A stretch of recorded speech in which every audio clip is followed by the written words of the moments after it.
Okay, I'm Richard Friberg, and this is from my microeconomics textbook. We're going to be looking at the case where the price is above equilibrium and there's a downward price pressure. Okay, and this is from chapter 2, and it's one of several similar figures or videos where we in the first one solved for the equilibrium price. We then looked what's happening if price is below equilibrium, and now the third one here. What if price is above equilibrium? Okay.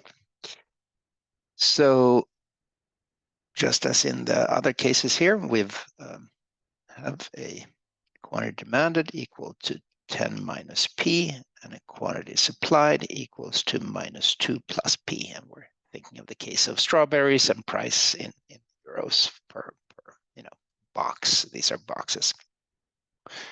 To draw this, we want to express it as the inverse demand function. So P equals to 10 minus Q. We're just shifting around, expressing price as a function of quantity rather than quantity as a function of price. And on the supply side, we're doing the same thing. We're having the inverse supply function. So just shifting over the two. Okay.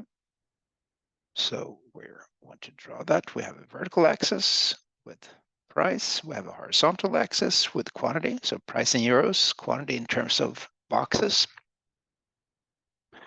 There's demand, something like that, where there's a demand intercept of 10. Okay, drawing the inverse demand function. And for the supply, there's an intercept of 2 and an upward slope like this. Okay, and the equilibrium price would be 6 and the equilibrium quantity 4. But that's not our interest now. Our interest now is what if price is higher than the equilibrium? So just to take a number here, assume that price is equal to 8, so higher than the equilibrium price of 6. Now, how is that market going to look?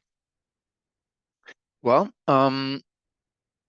we can draw it. So 8 would be somewhere like here. Just draw a horizontal line at that price. It will be interesting what's happening along that line. Okay, so start here. We're moving on. We'll promenade out here. What do we do here? Here we're intersecting with the demand curve.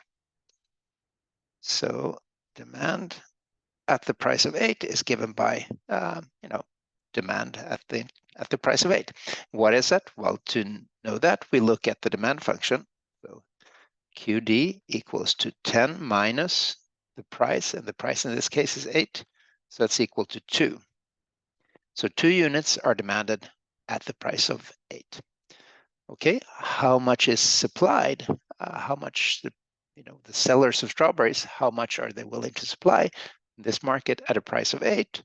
Well, to know that, we need to look at the supply function. Okay, that's over here. So reading off the quantity that's associated with supply at the price of 8, and calculating the same. So QS equals to minus 2 plus using 8 for the price. So that's equal to 6. Okay, so 6.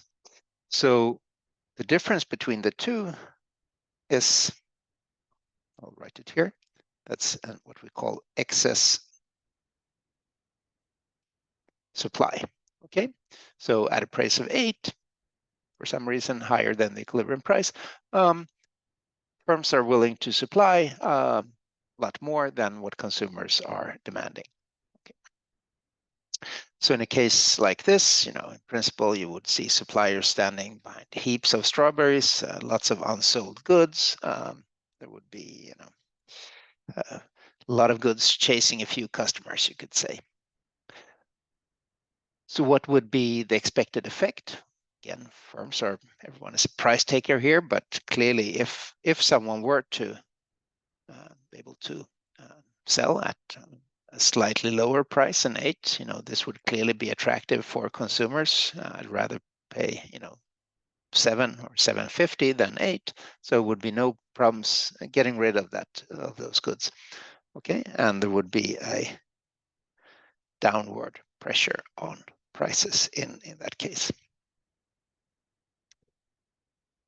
Okay,